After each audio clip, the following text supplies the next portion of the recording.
জি sir. HW করছো? জি sir.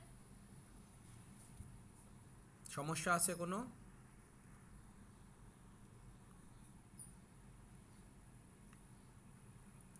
বলো sir সমস্যা। 477 পেজ। হ্যাঁ স্যার তো 477 পেজের লাস্টের দুইটা পারিনি, 6 আর 7। আচ্ছা, 477 পেজের 6-7 পারো নাই। আর স্যার আর ওই বাকি বাড়ি কাজগুলো সবগুলো করতে পারিনি। বাড়ির কাজের বুঝি নাই। স্যার বাকিগুলা ওই পৃষ্ঠায় যা ছিল মানে 485 পেজের সবগুলো করতে পারিনি। আচ্ছা ঠিক আছে, দেখছি।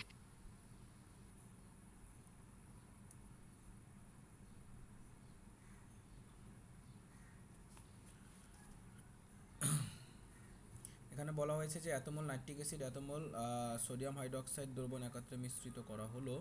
এখন বলছে উৎপন্ন তাপের পরিমাণ নির্ণয় করো, যেখানে প্রশমন তাপটা দেওয়া আছে।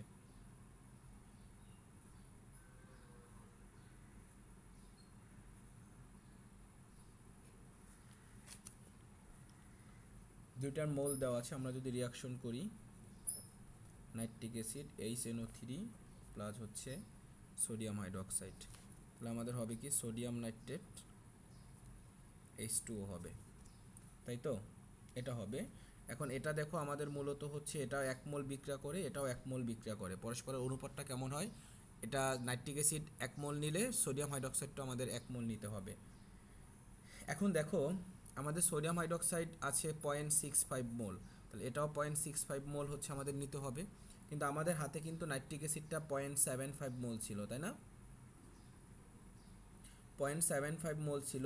তো সেক্ষেত্রে দেখা যাচ্ছে যে আমাদের এক্সট্রা থাকে কত, 0.75 থেকে যদি 0.65 বিয়োগ করি 0.10 থাকে, তাই না? তো 0.10 মোল হচ্ছে কি অবশিষ্ট থাকে।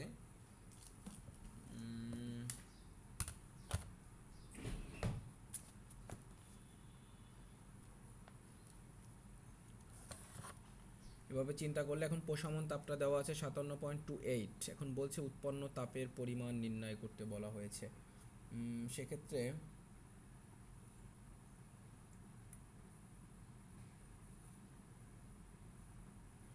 আমাদের যেহেতু অবশিষ্ট এটা থাকলো, এক্ষেত্রে এটা দিয়ে 0.57 না, না 57.28 গুণ হচ্ছে 0.1, 5 পয়েন্ট এটা আসে। 1 মিনিট দাঁড়াও, একটু দেখি, চেক করে দেখি। 57.28 ভাগ হচ্ছে 0.1, 572, আমাদের 37 পয়েন্ট এত কিলো জুল আসবে।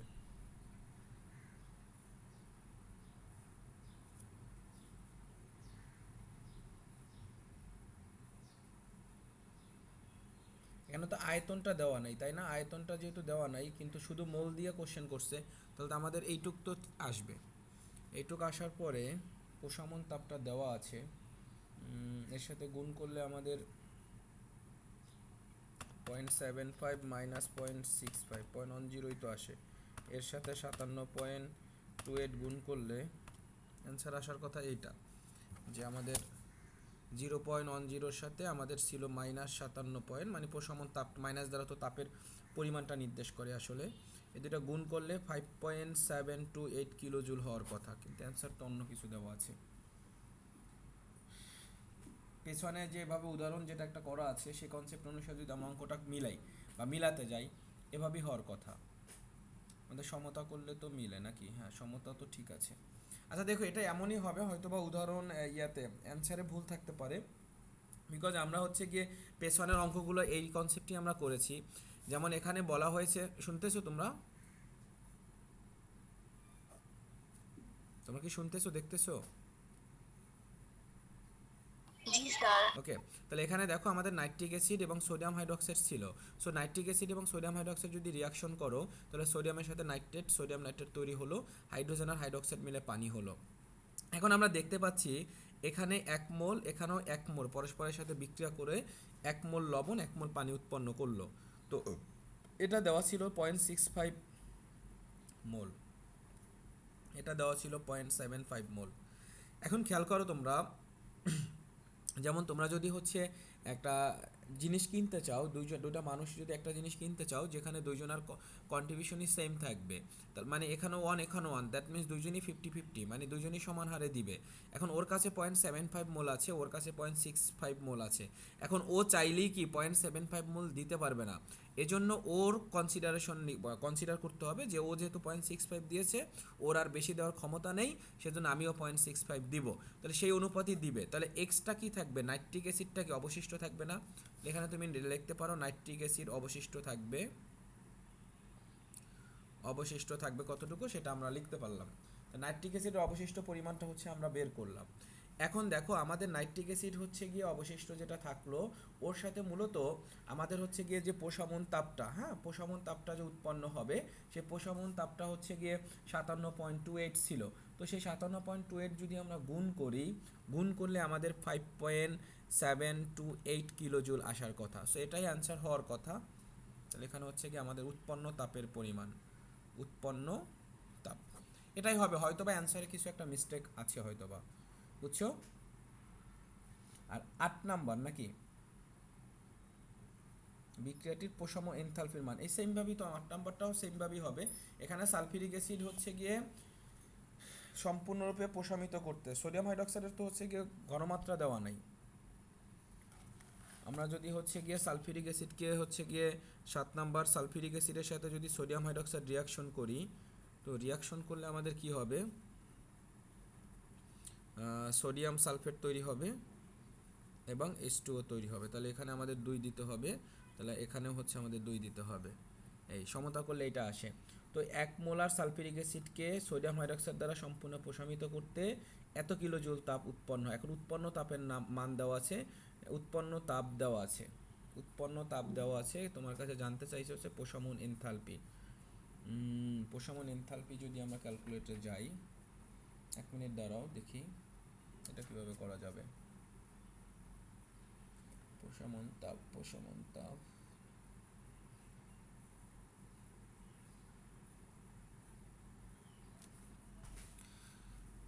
এটা তো এটার হচ্ছে গিয়ে 1 মোলার বলা আছে তাই না? তাই এটা যদি 1 মোলার হয়ে থাকে, তুমি যদি হচ্ছে অনুপাত দিয়ে চিন্তা করো এটা 1 মোলার, তাহলে এটা কি অবশ্যই 2 মোলার হবে। কারণ এটা 1 মোল বিক্রিয়া অংশগ্রহণ করছে, এটা কি সমহারে 2 মোল বিক্রিয়া অংশগ্রহণ করবে, যেহেতু এখানে 2 মোলার আছে। তাহলে তুমি দেখো অনুপাতটা এখানে, আবার এখানে কি 1 মোল উৎপন্ন করবে। এখন তোমার দেখো এখানে আমাদের হচ্ছে গিয়ে যখন এইটা 1 মোল, তখন এইটা হচ্ছে 2 মোল নিতে হবে তাই না? না এসেন্সও তো হবে না, এসেন্সি মিলালে হবে না। আচ্ছা 7 নম্বর অঙ্কটা একটু রাখো, 7 নম্বর অঙ্কটা একটু চিন্তা করতে হবে, কারণ এখানে ইনফরমেশন একটু মিসিং না, মানে কম দেওয়া আছে, সেটা অন্যভাবে কিভাবে করা যেতে পারে এটা আমি দেখব। 7 নাম্বারটা বাকি থাকলো।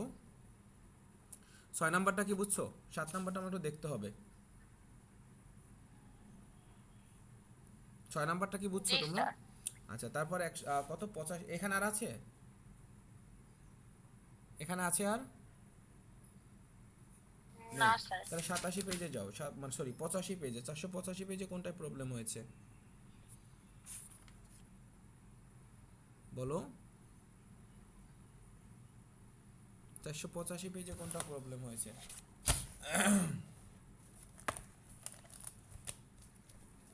রেসপন্স করো। স্যার 485 পেজে সব করতে পারিনি, যে কটা করছো ওই কটায় কোনো প্রবলেম নাই। কয়টা করেছো? স্যার 4টা করছিলাম। 4টা করেছি। তা আমাকে দেওনি কেন যেগুলো করেছো? স্যার সব করা হয় নাই তো এই জন্য স্যার। আচ্ছা অন্যরা, অন্যদের খবর কি? সারা করছো না করোই নাই? স্যার আমি করতে পারি না, আমি অনেকদিন যাবত অনেক অসুস্থ। আবার অসুস্থ হয়ে পড়েছো? হ্যাঁ স্যার। তুমি কি অসুস্থ থাকো ম্যাক্সিমাম টাইম? তোমার তো অনেক অসুস্থতাই শুনতেছি অনেক মাস যাবত। জি স্যার, সেটা তো ঠিক। একটু ভালো ট্রিটমেন্ট করাও, হ্যাঁ, নতুবা তো পিছিয়ে যাবা। ইন্টারমিডিয়েট লাইফে এরকম অসুস্থ থাকলে তো অনেক পিছিয়ে যাবা। প্রভা করছো? না স্যার। কেন করি নাই?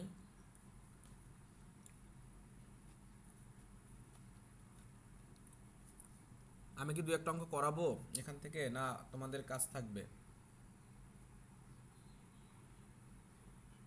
হুম, আমি কি দু একটা অঙ্ক করাবো এখান থেকে, না তোমরা পারবা করতে বলো?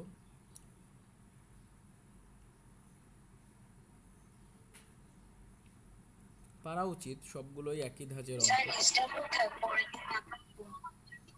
সবগুলো একই ধাঁচের অঙ্ক, পারা উচিত।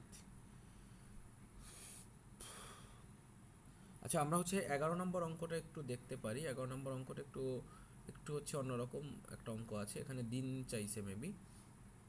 এটা এটা এটা একটু আমরা দেখতে পারি। 11 নম্বর অঙ্কটা একটু দেখি। আমার কথা শুনতে পাচ্ছ? আমার কণ্ঠটা আছে কেমন জানি হয়ে গেছে, শুনতে পাচ্ছ তো? স্পষ্ট মনে হচ্ছে না অস্পষ্ট হয়? জি স্যার, শোনা যায়। আচ্ছা, ঠিক আছে।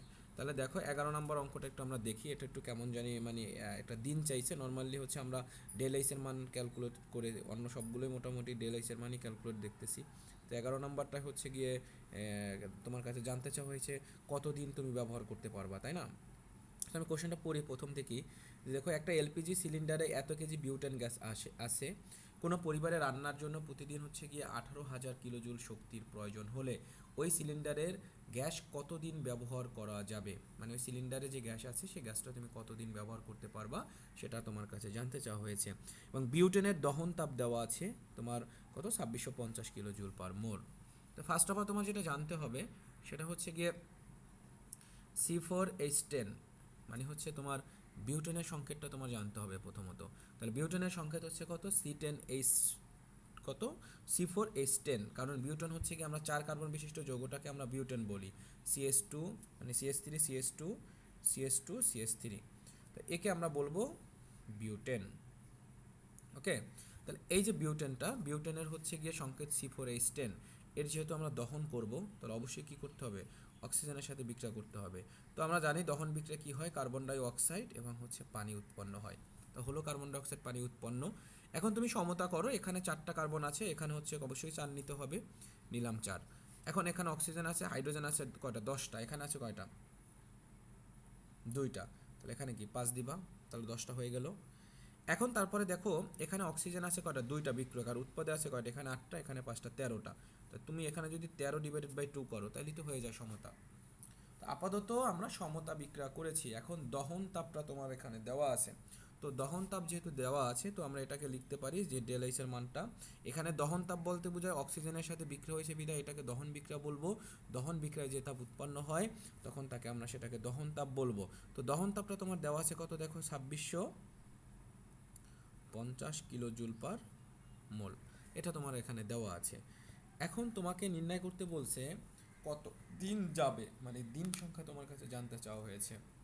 এখন ফার্স্ট অফ অল তুমি দেখো এই বিক্রিয়াতে হচ্ছে বিউটেন কয় মোল আছে, 1 মোল। তো বিউটেনের জন্য যদি আণবিক ভর বের করো, তোমার দেখো একটা কথা বলা আছে, সেটা হচ্ছে গিয়ে আমাদের 11.82 কেজি বিউটেন, মানে বিউটেনের ভরটা তোমার কাছে দেওয়া আছে, কিন্তু খেয়াল করেছো বিউটেনের ভর তোমার দেওয়া আছে। এখন দেখো আমরা যদি হচ্ছে এই বিউটেনের হচ্ছে গিয়ে আণবিক ভরটা বের করি, তাহলে হয় কি 12 × 4 প্লাস হচ্ছে 1 × 10, তাহলে 4 × 12 = 48 প্লাস হচ্ছে 10 সমান হচ্ছে 58। এটাকে গ্রাম নির্ণয় করলাম।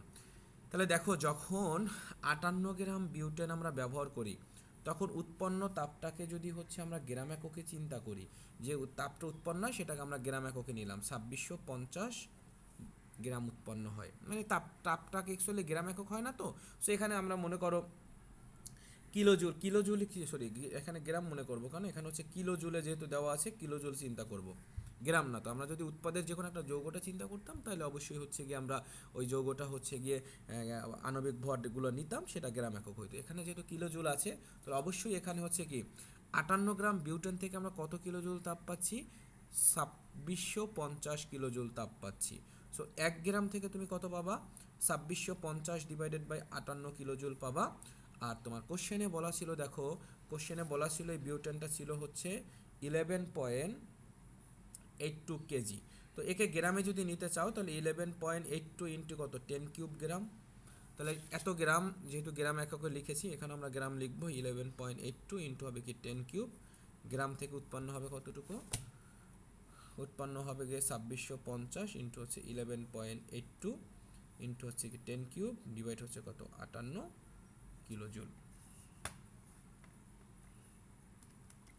তো 2650 ইন্টু হচ্ছে 11.82 10 কিউব ভাগ হচ্ছে কত 58, তাহলে এখানে কত আসবে, এখানে আসবে গিয়ে হচ্ছে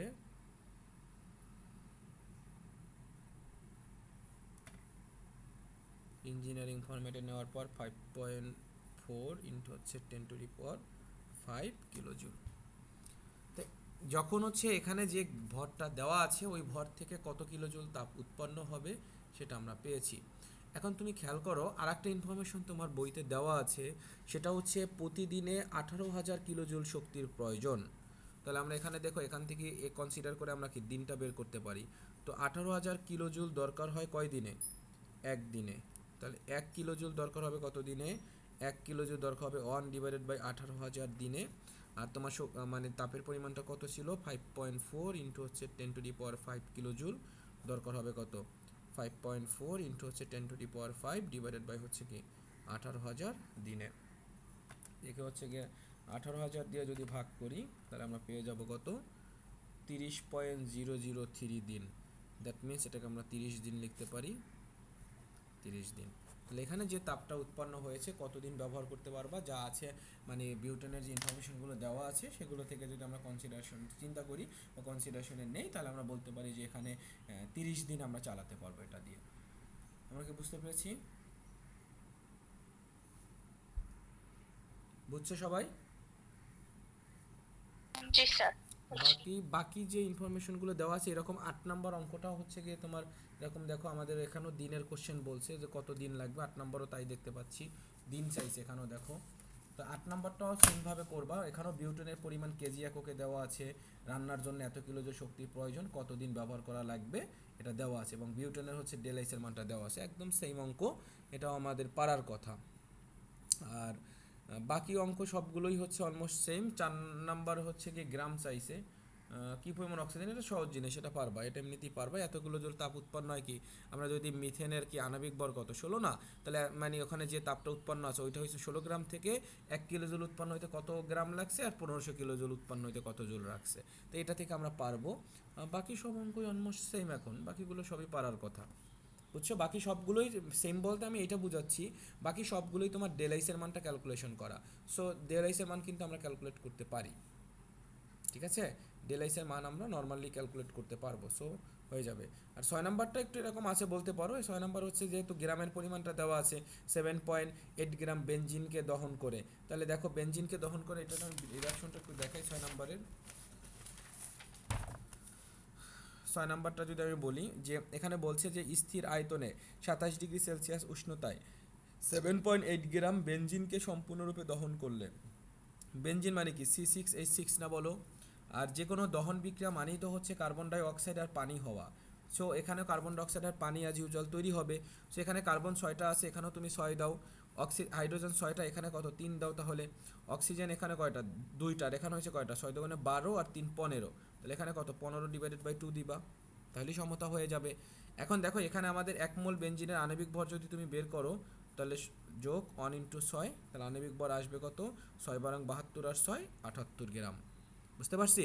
তাহলে এখন দেখো আমাদের হচ্ছে গিয়ে উদ্দীপকের যে কনসেপ্টটা দেওয়া আছে, মানে কোশ্চেনে যে কনসেপ্টটা দেওয়া আছে যে 7.8 গ্রাম বেনজিনকে সম্পূর্ণ দহন করলে তুমি কি তাপ পাও, 727 কিলো জুল তাপ পাও। তো আমরা বলতে পারি 7.8 গ্রাম বেনজিন C6H6 থেকে আমরা পাই কত কিলো জুল তাপ, 327 কিলো জুল তাপ পাই। তো 1 গ্রাম বেনজিন থেকে আমরা পাবো কত 327 ডিভাইডেড বাই হচ্ছে 7.8 কিলো জুল। এখন তুমি দেখো বেনজিনের ভর কত বলো, বেনজিনের ভর হচ্ছে 78। সো 78 গ্রাম থেকে তুমি কত পাবা সেটা তুমি বের করবা, তাহলে হচ্ছে 327 ইন্টু হচ্ছে কি 78 ডিভাইডেড বাই 7.8 কিলো জুল। এটা ক্যালকুলেট করো তুমি, 327 গুণ হচ্ছে 78 ডিভাইড হচ্ছে কত 7.8, এখানে আসে কত দেখো 3270 কিলো জুল তাপ, 3200 কিলো জুল তাপ দরকার হবে। আমরা কি বুঝতে পেরেছি? এই অঙ্কগুলো অলমোস্ট সেম, বাকিগুলো পারার কথা এবং অবশ্যই পারার কথা, ঠিক আছে?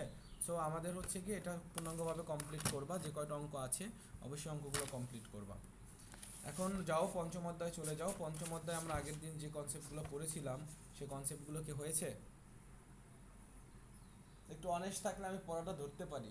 যদি হচ্ছে তোমরা বইটা ওপেন না রেখে বইটা যদি ক্লোজ রাখো তাহলে আমি পড়াটা ধরতে পারি, কারণ এটা যেহেতু আমাদের থিওরিটিক্যাল চ্যাপ্টার, সো এখানে হচ্ছে কি অবশ্যই একটু ধরে ধরে পড়ালেখা করাতে হবে।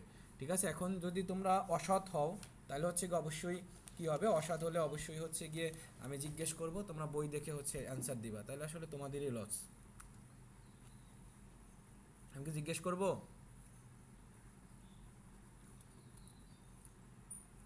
না অসৎ কাজ করবা, দেখে দেখে অ্যান্সার দিবা?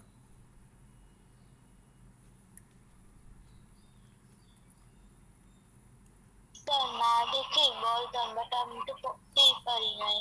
কেন পড়তে পারেন নাই? হুম, কেন পড়তে পারো নাই?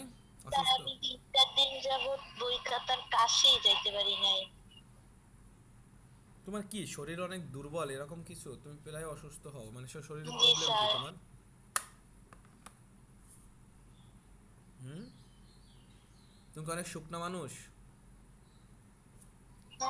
মিডিয়াম, হ্যাঁ, মোটামুটি খাওয়া দাওয়া করো না ঠিক মতন? করি। তাহলে এত এত অসুস্থ থাকাও কেন? রেগুলারিটি মেনটেন করো না মনে হয়।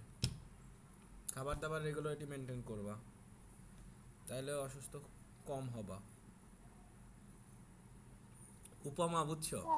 উপমা হচ্ছে কিছু জিজ্ঞেস করা শুরু করলে উপমা লিপ নিয়ে চলে যায়, এরকম না বিষয়টা? তোমরা কি খেয়াল করেছো? এইচডাব্লিউ তখন হচ্ছে গিয়ে তখনও লিভ নিয়েছে, এখন আবার ধরতে গেছি, এখন হচ্ছে আবার লিভ নিয়েছে।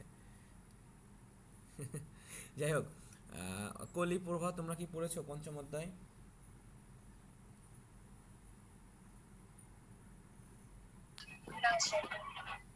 না পড়লেও হবে, বলো। পঞ্চম অধ্যায় তো থিওরিটিক্যাল, শুধু আমি পড়ে গেলে হবে? আমি তো কালকে রাতেই বললাম ক্লাসের কথা, যাতে তোমরা আসলে একটু লেখাপড়া করো।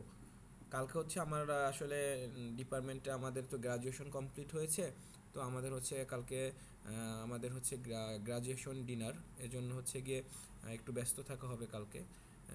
এজন্য হচ্ছে গিয়ে আসলে কালকে ক্লাসটা আজকে নেওয়া, এটা হচ্ছে রিজন। এই আর পঞ্চম অধ্যায় আসলে কিন্তু অনেক বেশি ইম্পর্টেন্ট। আত্মীয় সারা তোমার অবস্থা কি? তো আমি আমি যতটুকু জানি তুমি হচ্ছে অনেক অনেক অনেক ট্যালেন্টেড একটা স্টুডেন্ট। আসলে তোমার লেখাপড়ার অবস্থা কি এসএসসির মতন কি আছে, না আসলে অসুস্থতার কারণে অনেকটা অনেক বেশি পিছিয়ে যাচ্ছ দিনের দিন? হুম, না স্যার, বেশি পিছাই নেই, আসলে এই লাস্ট 4 দিন একটু বেশি সমস্যা হয়েছে। এর আগ পর্যন্ত ঠিকই আছে, আবার এটা একটু মেকআপ করতে একটু বেশি সমস্যা হবে, কিন্তু ঠিক আছে, সমস্যা নাই। মানে ইনশাল্লাহ ভালো কিছুই হবে। এখন পর্যন্ত প্রায় তো 1 বছর তোমাদের শেষ, যে অবস্থানে আছো নিজেকে স্যাটিসফাই? হ্যাঁ স্যার, হ্যাঁ ইনশাল্লাহ স্যার, অসুবিধা নাই। যাক তাহলে তো ভালো। উপমা তোমার জন্য আমি ওয়েট করতেছি, এখন তোমাকে ধরবো পড়া, ধরবো। হুম, পড়া হয়েছে উপমা? দেখছো উপমা নাই আবার। কি ও কি করতেছে সব?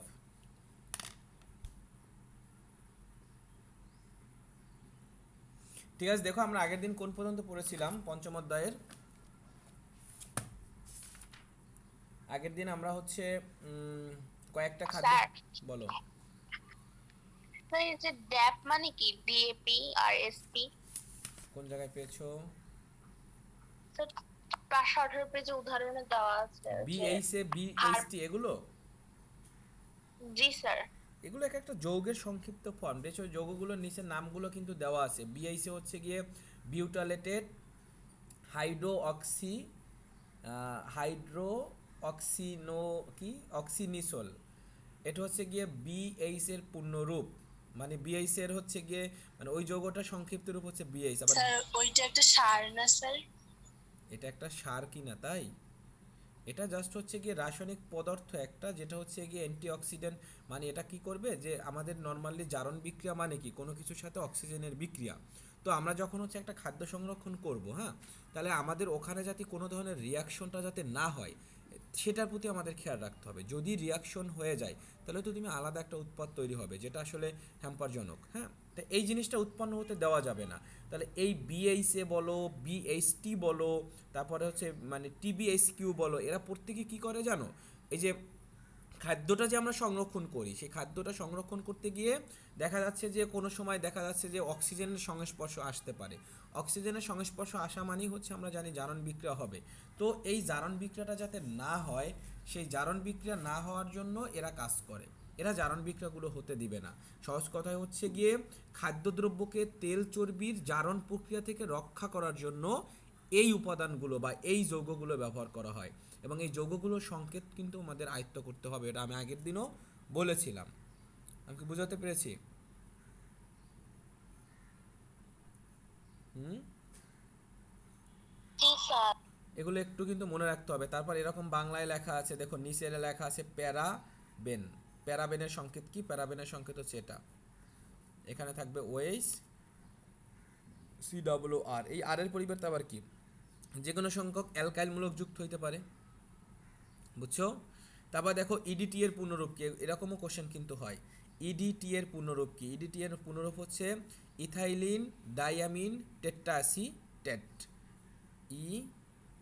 Ethylene die এমআইএনই diamine tetra TET আর টেট্রা অ্যাসিটেট।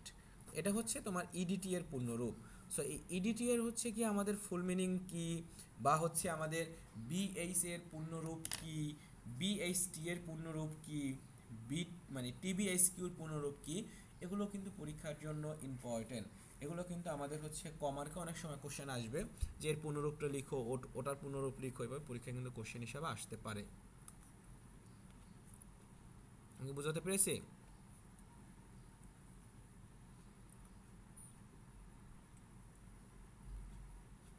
স্যার ৫ রাতে থেকে কি ক আর খ এর প্রশ্ন আসবে, এমনি গ এক সেট ঘতে আসবে না? এক সেট সৃজনশীল হবে, পুরো এক সেট সৃজনশীল হবে, নো ডাউট সৃজনশীল হবে। তাই এবং এই যে পঞ্চম অধ্যায়ের যে এক সেট সৃজনশীল তোমার আসবে সামনে, অনেক ইম্পর্টেন্ট কোশ্চেন আছে, কেবল তো একটু পড়া হইলো। এই এক সেট সৃজনশীল তোমার পিছনের যে চ্যাপ্টারগুলো আছে সেই চ্যাপ্টারগুলো থেকে যদি তোমার কঠিন কোশ্চেন হয়ে থাকে, তখন তোমার এই প্রথম অধ্যায় আমরা এক অধ্যায় পড়েছিলাম আর এই এখন পঞ্চম অধ্যায় পড়তেছি, এই এক অধ্যায় আর ৫ অধ্যায় কিন্তু তোমাকে হেল্প করবে, মানে বিপদ থেকে তোমাকে রক্ষা করবে। সো এখানে এই চ্যাপ্টার অধ্যায়কে তুমি যদি ইগনোর করো বা হাইড করো, যেটা তোমার জন্যই লস হয়ে দাঁড়াবে। এমসিকিউ তো অবশ্যই হবে, এমসিকিউ ক নাম্বার কোশ্চেন, খ নাম্বার কোশ্চেন অবশ্যই হবে। বড় বড় কোশ্চেনও সামনে আসতেছে, একটু ধৈর্য ধরতে হবে, সামনে অনেক বড় বড় কোশ্চেনও আছে যেগুলো অনেক বেশি ইম্পর্টেন্ট। ওকে, আমরা হচ্ছে আজকে পেছনের পড়াটা তোমরা কমপ্লিট করবা। আজকে আমরা পড়বো হচ্ছে গিয়ে খাদ্যের লিপিড জাতীয় পদার্থ পচনের প্রক্রিয়া পড়ব, লিপিডের আদ্র বিশ্লেষণ পড়ব। সহজ কথায়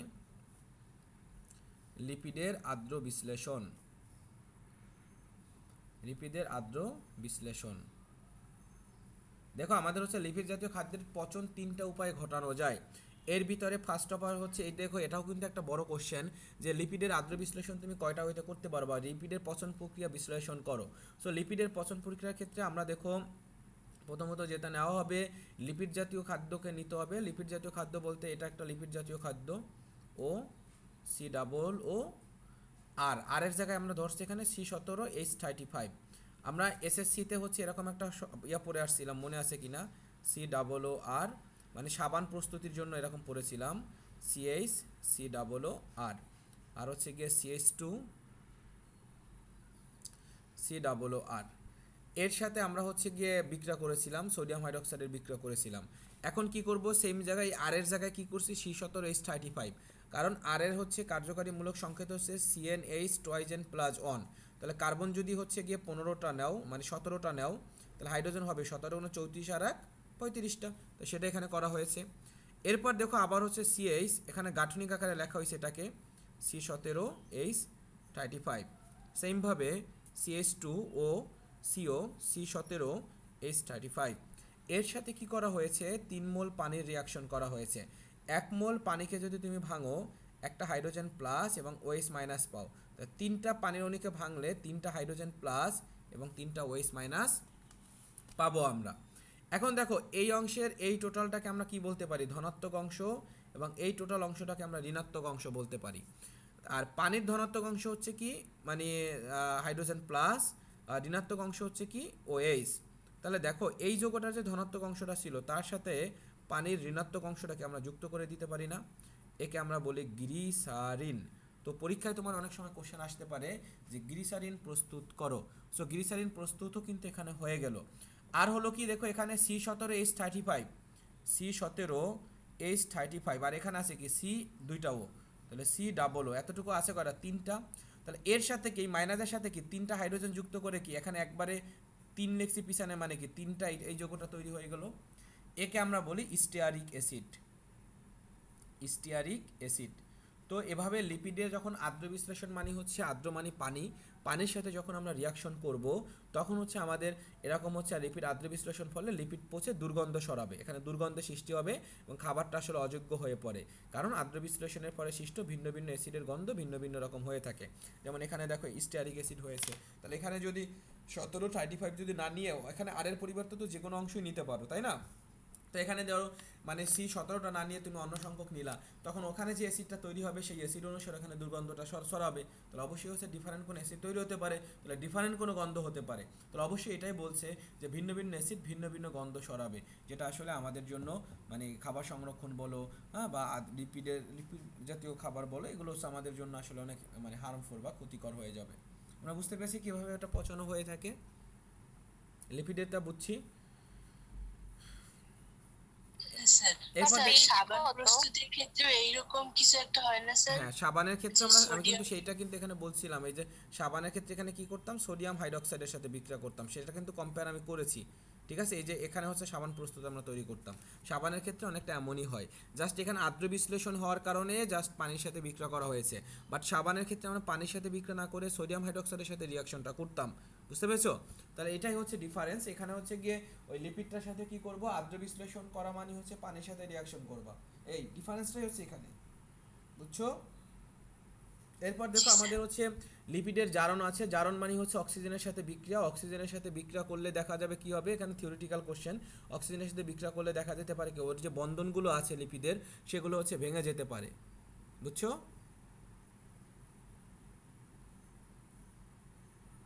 স্যার পেজ নাম্বারটা একটু বলেন।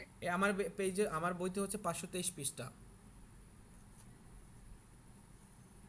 জি স্যার, পাইছি। ওকে, তারপর দেখো অণুজীব সংক্রমণ আছে, অণুজীব সংক্রমণ হচ্ছে গিয়ে ভিন্ন ভিন্ন যদি অণুজীব হচ্ছে আক্রান্ত হতে পারে, তখন ভিন্ন ভিন্ন অণুজীব দ্বারা যদি আক্রান্ত হয় সেখানেও আমাদের কি লিপিডগুলো হচ্ছে গিয়ে মানে পচন ঘটতে পারে, তাহলে এরকম 3টা ওয়েতে লিপিডের পচন হতে পারে। রিয়াকশন রিলেটেডটা হচ্ছে লিপিডের আদ্র বিশ্লেষণ, বাকি দুটো হচ্ছে থিওরিটিক্যাল, মানে লিপিডের জারণ হতে পারে, অক্সিজেনের সাথে যুক্ত হলে তোমার বন্ধনগুলো ভেঙে যেতে পারে, এটা একটা গেল। এবং হচ্ছে গিয়ে অণুজীব সংক্রমণ বলতে হচ্ছে অণুজীবের মাধ্যমে হচ্ছে গিয়ে দেখা যাচ্ছে যদি ভেঙে যায়, অণুজীব যদি এর সাথে আক্রান্ত হয় তখন দেখা যাবে কি ওই খাবারটাকে পচন ঘটাবে, তা পচন ঘটালে কি, এটাই তো আমার কাছে মূল উদ্দেশ্য এখানে ছিল, কোশ্চেনটাই তো এটা ছিল যে লিপিডের অ্যাকচুয়ালি পচনটা কিভাবে ঘটে, তার এই 3টা ওয়েতে হচ্ছে আমরা লিপিডের পচন ঘটাতে পারবো। আমি কি বুঝতে পেরেছি? এটা কিন্তু একটা বড় কোশ্চেন, লিপিডের আদ্র বিশ্লেষণ মানে সহজ কথা লিপিডের পচন, লিপিডের পচন, লিপিডের পচন প্রক্রিয়া খুব ইম্পর্টেন্ট একটা কোশ্চেন।